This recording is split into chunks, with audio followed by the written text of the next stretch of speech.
Oh, hey there, broski. How? Wait. Nice sweater, broski. Thank you, I know. Today I'm going to show you how... Can you stop repeat? You're repeating. This is... Okay, problem solved. How are you doing? Today I'm going to show you how to play Alone, Omen 3 by Krule. It's going to be exciting again. I'm going to show you all the parts as he plays in the studio version. I'm also going to talk a bit about the songwriting of this song. So how, the way he plays the guitar has an influence on how the song sounds. I mean. That's interesting as well if you want to learn some more about songwriting. And that's really all I wanted to say so far. Follow me on Instagram, then you're very cool, I heard somebody say. And leave a song suggestion in the comments, that would be nice as well. But let's get into the song now. So the song is just in standard tuning, you don't need a capo or anything like that.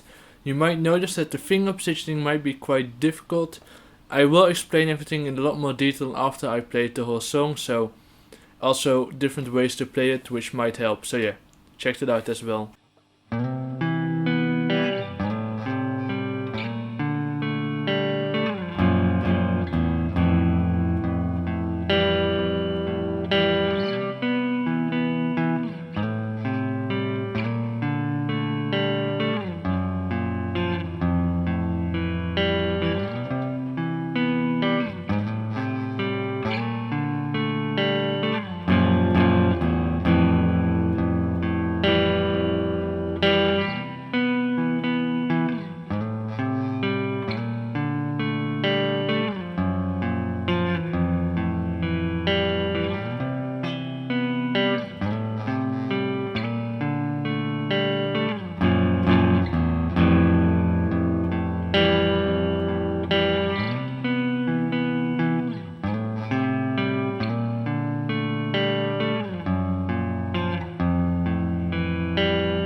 So as you could see, that's how to play this song. It repeats itself quite a lot, but there are some different difficult finger positionings with it, which I will go through now in a bit more detail. Then we will also talk a bit about how this melody influences the whole vibe of the song and stuff like that, but let's first talk about how to play the song. So first of all, the first chord you could say is this one.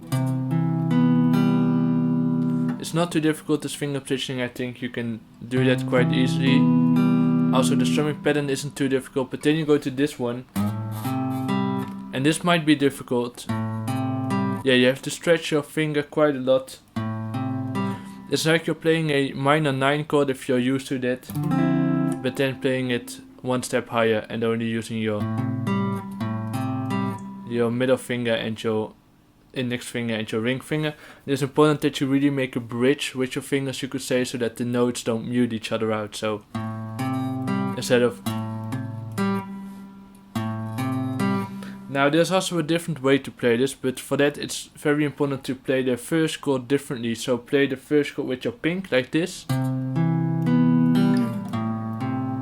Then you can use your middle finger in the bass and your index finger over here and your pinky in the bottom. What might be even more easier is to play the first chord like this. So your ring finger over here, your middle finger over here and your pinky over here. And then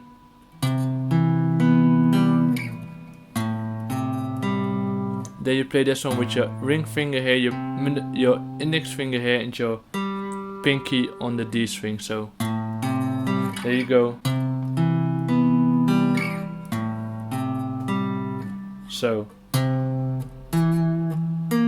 Oh.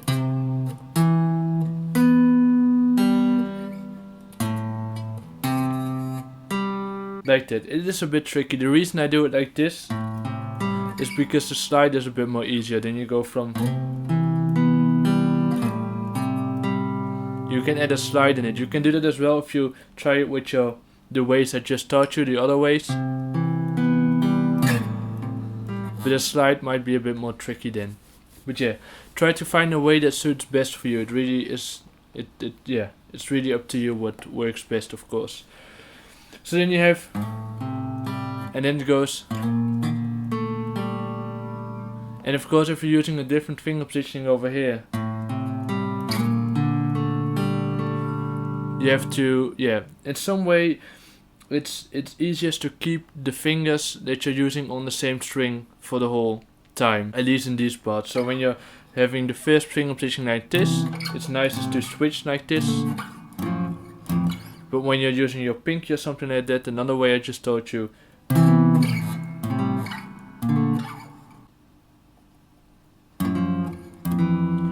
you have to also switch the other chords. So I do recommend you to do it exactly like I do, but another way might work as well. Anyways, from this chord it goes to nothing too weird. He adds some slides in between these notes, especially the bass notes from switching between chords. You can do that as well. And then it goes. So you play these three low notes. And then an open chord, very short you could say, and then. But you only play the E, the A and the D string in these parts, so let's do it again slowly. It's nice to slide the first note as well, from anywhere you like, so. And the A string, this chord, the A minor chord you could say, I slide from over here. So.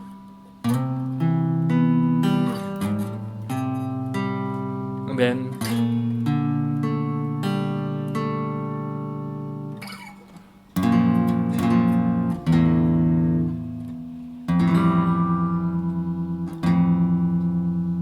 And then he does something like. So. And then the second time he plays these chords, so he plays the exact same chords, only a different strumming pattern you could say. So then it goes. It's not necessary to place your middle finger then on the C string on the C note over here, but I still recommend you to do it because he is playing that chord sort of so.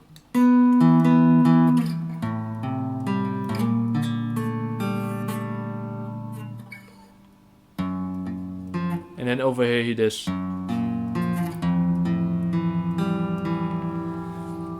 So yeah, it's not too difficult. The tabs are quite self-explanatory. The only difficult thing might be the finger positioning, as I said. But again, you can try out different ways using your pinky or your middle finger. Yeah, see what works best for you. And also, yeah, it's all about stretching your fingers. And the only way to learn it really is by practice. And what's also an important thing is to focus a bit on your thumb, because placing your thumb more on the neck or more on top of the neck might make playing some chords easier. So try to keep them in mind. So because this chord is very difficult if you have your thumb on top of the neck, but if you place it more behind the neck, you could say, it's a lot easier to do. Then, yeah, that's really the song. Oh wait, the ending of course, the outro. He plays these bass notes. You can also play this one over here, of course. The reason I didn't do that is because you can slide better from this one to this one instead of... And also my guitar is a bit broken, this one as well, so as you can hear, this has a bit of a buzz, while this one doesn't. So that's another reason why I played it like that, but they are the exact same notes, so you can just try to figure out what sounds nicer to you. And then the chords, I don't think he necessarily replaced these chords in the studio version, but he does them in the live version, so... And for this chord you can... Yeah, you can be quite free. Also, what's very important to mention, this beginning, these notes that he's playing, you can definitely play around with it. You don't have to do it exactly like he does or like I'm doing, so you could also do... something like that, I don't know. But yeah, you can definitely play around with the rhythm and the strumming pattern, so you don't have to exactly do it like him. Anyways, so the outro I was talking about, you can play those chords as I said. It's nice to mainly play the bass notes for those chords, so...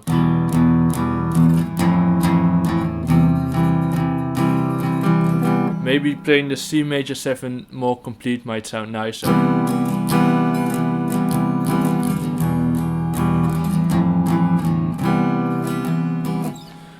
But yeah, those are the chords, nothing too weird I think. The timing of the ending is especially difficult. I really recommend you to listen closely to the times that the bassist plays a string, so keeping that in mind might be useful. But yeah, then about the songwriting thing I was talking about, I wanted to talk about is, he really keeps it to the bass notes, which create this very gloomy effect, you could say, this very dark effect of course, because you're playing bass notes as well. And what's interesting is that this open G note returns sometimes, so you have...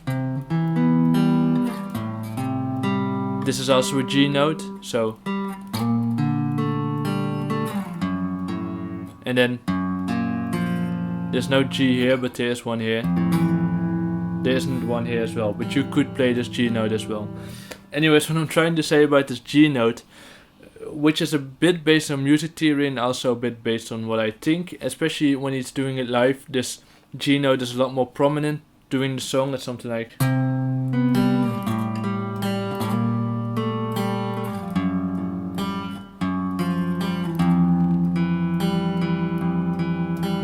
So this G note is a lot more prominent, and this G note has quite an important function I think, because it creates some consistency in the notes, you could say. There's a note that keeps on ringing throughout the song, you could say, which creates some consonance, some consistency, it relieves the tension, you could say, because some of these chords are quite dissonant. Dissonance has some dissonance. If you don't know what that word is, it basically means there's some tension in the chord, so...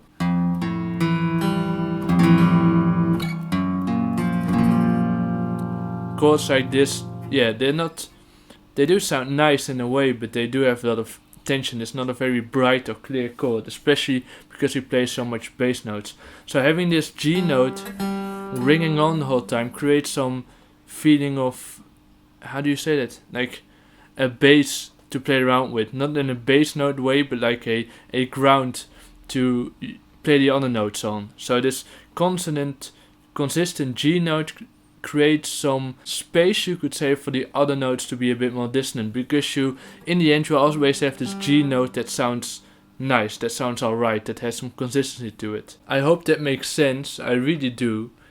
Let me try to rephrase it and let me try to summarize it more clearly. By keeping a note constant throughout a song or throughout a riff, you create less tension, because there's also always one note that still sounds sort of nice. Because you have this G note going on the whole time, you can add some notes on top of that are a bit dissonant.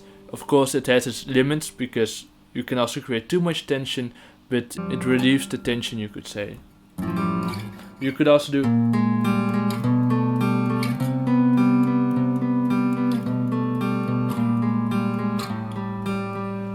You see, those are just random notes, but it worked a bit, you could say. There are quite a few other songs that use this technique.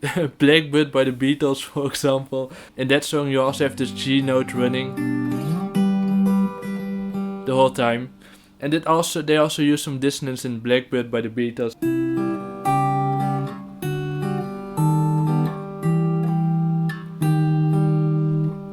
Yeah, but this G note gives space. And not only the G note, it can be any note, but just having one note going on through the whole song might, or through your riff or through your chord progression, might make it sound more nice or might lessen the tension, you could say. Also, feel free to disagree with me, definitely, because this is sort of based on music theory, but also a bit on what I think, how it might work, or why it might sound nice. So this is also a subjective thing. Another great example that uses this is Weezer, the Sweater Song, you know.